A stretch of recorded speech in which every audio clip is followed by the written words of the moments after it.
A chuckle bubbles up when I think of a popular sitcom in which one of the main characters wants to impress a woman by pretending to be an architect. It is a laudable profession, but one that has far too few females, whether in California or anywhere. Nevertheless, this situation is changing, though the California female architects presented in this video series are truly the pioneers. They weren't here to search for gold, but in my opinion, they found it anyway. In fact, they left an indelible imprint, and many of their designs are still available for public viewing today. In addition, their skyline artistry is made even greater by the realization that these talented females were sometimes married, perhaps had husbands and children to raise, and also excelled in a field dominated by men. Their strength and endurance, as well as their creativity, are excellent examples for anyone considering entering architecture or any field. It is well to know that the information in this series is taken from a book entitled "Can She Design or What?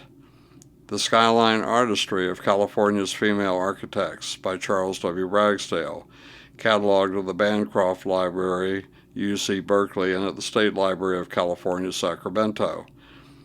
Originally, it was intended to be a 2-volume set of books featuring 25 California women architects. Reaching the more modern practitioners, I ran into a problem. The designs were not as pleasing, in my opinion, as seen for the earlier people. Perhaps it is my lack of taste for the path that modern architecture has apparently taken, leaning more towards form follows function. Nevertheless, since I could not refrain from negative comments about the work of people still living, it seemed prudent to limit the scope of my research. I follow that old saying, if you can't say something nice, don't say anything at all. Perhaps I would have done well to heed this advice more often in my life. Hence, this series includes notable California female architects born from 1865 through 1918. None included are still alive, since this seemed only prudent for such a venue. In addition, most of the architectural images available on the internet were copyrighted. Thus, it was usually necessary to discover addresses and go there for my own photos. I was amazed at how well some of these buildings have been maintained, yet finding them was often an adventure. But this was just part of the fun.